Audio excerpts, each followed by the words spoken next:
성도 여러분 안녕하십니까? 오늘 함께 묵상할 말씀은 요한계시록 4장의 내용입니다. 요한은 이상 중에 하늘이 열리고 하나님의 보좌의 모습을 보게 됩니다. 2절부터 6절의 말씀입니다. 이 일 후에 내가 보니 하늘에 열린 문이 있는데 내가 들은 바 처음에 내게 말하던 나팔 소리 같은 그 음성이 이르되 이리로 올라오라. 이후에 마땅히 일어날 일들을 내가 네게 보이리라. 내가 곧 성령에 감동되었더니 보라, 하늘의 보좌를 베풀었고 그 보좌 위에 앉으신 이가 있는데 앉으신 이의 모양이 벼곡과 홍보석 같고 또 무지개가 있어 보좌에 둘렸는데 그 모양이 녹보석 같더라.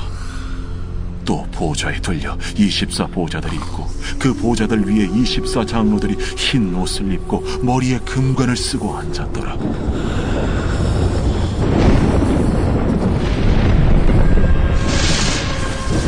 보좌로부터 번개와 음성과 우레소리가 나고 보좌 앞에 켠 등불 7이 있으니 이는 하나님의 7 영이라. 보좌 앞에 수정과 같은 유리바다가 있고 보좌 가운데와 보좌 주위에 4 생물이 있는데 앞뒤에 눈들이 가득하더라. 하나님의 보좌는 말로 표현하기 어려울 만큼 아름다웠습니다. 성경의 표현을 우리가 다 이해하기는 어렵지만 요한은 하나님의 보좌의 그 찬란한 장면들을 자기의 언어로 최선을 다하여 묘사하며 표현하였습니다. 이 하나님의 보좌를 호위하던 생물들과 천사들은 최선을 다하여 하나님을 찬양하며 하나님께 영광을 돌렸습니다. 7절부터의 말씀입니다. 그 첫째 생물은 사자 같고 그 둘째 생물은 송아지 같고 그 셋째 생물은 얼굴이 사람 같고 그 넷째 생물은 날아가는 독수리 같은데 네 생물은 각각 6 날개를 가졌고 그 안과 주위에는 눈들이 가득하더라. 그들이 밤낮 쉬지 않고 이르기를 거룩하다, 거룩하다, 거룩하다. 주 하나님 곧 전능하신 이여, 전에도 되셨고 이제도 되시고 장차 오시리시라. 그 생물들이 보좌에 앉아서 세세토록 살아계시는 이에게 영광과 존귀와 감사를 돌릴 때에 24 장로들이 보좌에 앉으신 이 앞에 엎드려 세세토록 살아계시는 이에게 경배하고 자기의 관을 보좌 앞에 들이며 이르되 우리 주 하나님이여, 영광과 존귀와 권능을 받으시는 것이 합당하오니 주께서 만물을 지으신지라 만물이 주의 뜻대로 있었고 또 지으심을 받았나이다. 하나님은 마땅히 영광과 존귀를 받으시기에 합당하신 분이십니다. 보좌 주위의 4 생물은 하나님의 거룩하심을 쉬지 않고 선포하였습니다. 24 장로들은 하나님 앞에 엎드려서 세세토록 살아계시는 하나님께 경배하며 자기의 면류관을 벗어서 보좌 앞에 드리는 장면이 나옵니다. 하나님 앞에서는 오로지 하나님만 영광을 받으시는 것입니다. 우리는 하늘에 가면 어떤 모습으로 하나님을 찬양하며 하나님께 영광을 돌리게 될까요? 우리가 하늘에 가면 구원받은 모든 사람은 머리에 면류관을 쓰게 될 것입니다.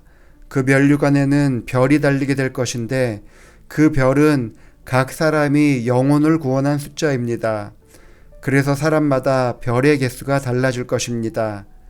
각 사람은 다른 사람이 얼마나 성실하게 하나님을 섬기면서 신앙생활을 했는지 확인하게 될 것입니다.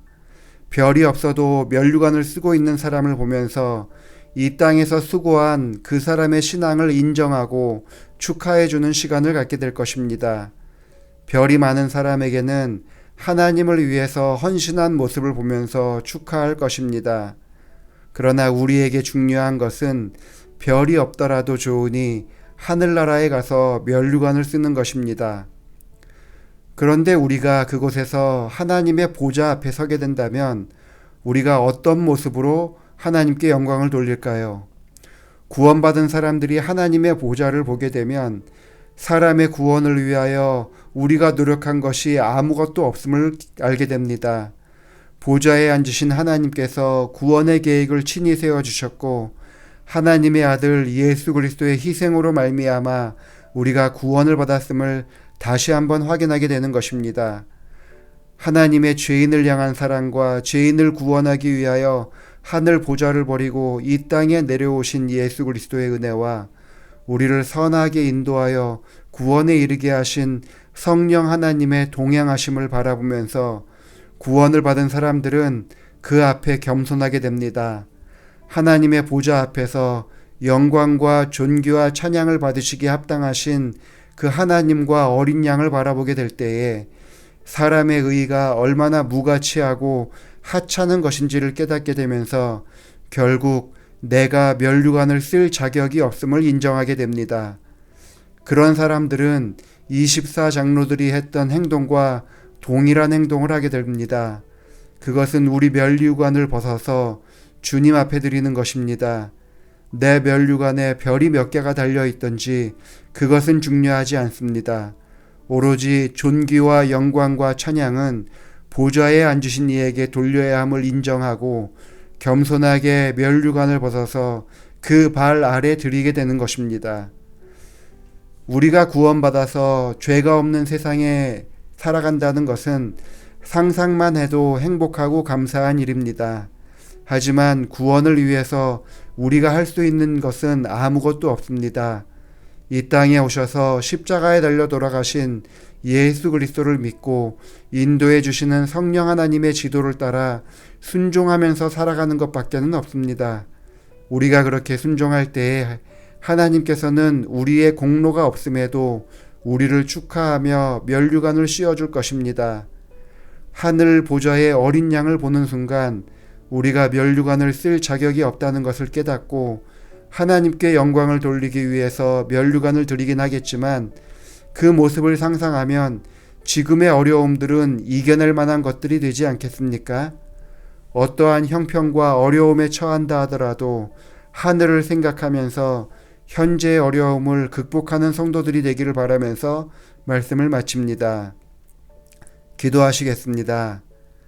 아버지 하나님, 우리를 구원하심으로 하늘을 소망하며 살아가게 하시니 감사합니다. 우리의 의가 아무것도 아님을 잘 알고 있는 저희를 선하게 인도하여 주심으로 이 땅에서도 오로지 예수 그리스도의 십자가만 높이며 살아가는 성도들 되게 하여 주옵소서. 이순희 집사님 가정을 위해서 기도합니다. 형철이 장로님과 함께 하나님 사람으로 인정하여 주시고 교회를 위해 봉사하도록 직책을 허락하여 주시니 감사합니다.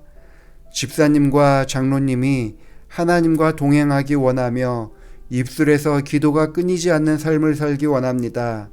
쉬지 않고 기도하는 모습 가운데 하나님과 동행하게 하시고 성령의 인도하심을 따라 주어진 교회 모든 일정을 잘 마무리할 수 있도록 능력을 더해 주옵소서.